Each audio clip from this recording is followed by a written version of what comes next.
That's right, everybody. Welcome to another episode of the 5-Minute Wellness Show. That is ELO with Mr. Blue Sky kicking it off for us. We are talking about this thing called blue zones. Well, hey, what's a blue zone? Blue zones are areas on the planet where people have habits that seem to make them live longer. More people live to 100 in these areas than other places. And so Dan Buttner, this National Geographic explorer, went all over the world to find out what is it that helps them live longer. He has a fascinating TED Talk. I encourage you to watch that. And there are blue zones sort of popping up in the United States, communities that are trying to instill healthier habits. I also had the pleasure of seeing Dan live, and it was pretty exciting to hear this long ago, and I'm sharing it with you. So these blue zones, we're talking about 4 of the original 5 to begin with, and it is surprising. I wonder if you can guess where the one in the United States is. So Okinawa, Sardinia, Italy, Loma Linda, California, Icaria, Greece, and the Nicoyan Peninsula in Costa Rica. So the Icarians have an interesting sort of outlook. In fact, they're called the island where people forget to die. This is a place where they really revere their centenarians. In fact, if you walk into a bar or a restaurant, you'll find a calendar not with beautiful celebrities on it, but you'll find the pictures of the local centenarians. They very much respect their elders. The civilization is organized around it, and in fact, they've seen a grandmother effect. The grandmother living in the house seems to lower those kids' health issues. They do a lot of walking, they eat pasta, they do drink wine, they're very small portioned and high veggie consumption.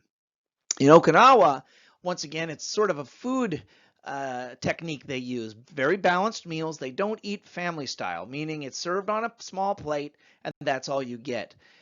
They also practice what's known as hara-hachi-bu, which is eating until you're 80% full and then sort of just stopping, pushing away from the plate, and that helps us not have that stuffed feeling, and it reduces calories. They also meditate often. It's very important to find peace. And they have social groups formed when they're very young called moi. These become long-time relationships, and you have this support group that's just built in for your whole life.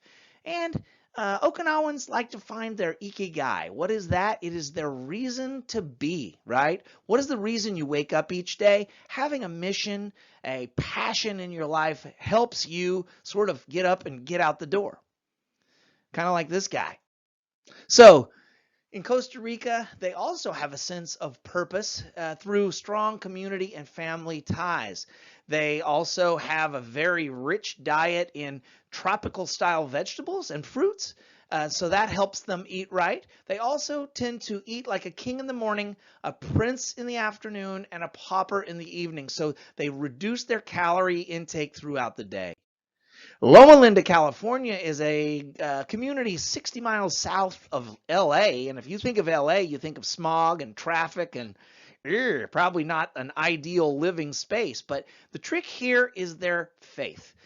The Seventh-day Adventists that live there have a strong commitment to a healthy, clean lifestyle. They take the Sabbath very seriously. In fact, they devote that day to family time, long walks, and they seem to have a string of long marriages. Their grocery stores are packed with nuts, beans, and plants, and they don't eat much meat.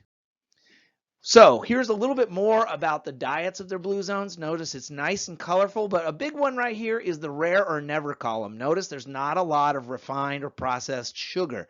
Also, they take a dairy very seriously and don't have it very often. But what Dan calls the plant slant is how many fruits and vegetables these cultures consume.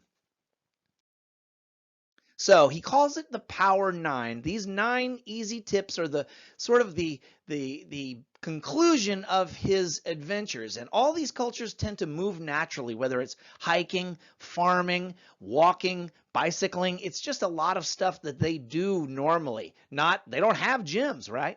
They have the right outlook. They have a purpose, and they know how to downshift, meaning reducing stress in their life. We have obviously talked about how they eat and belong. The fact is, you've got to find your right tribe. The folks that you're surrounded with they are a barometer of what you are. If you hang out with healthy people, you'll probably be healthy.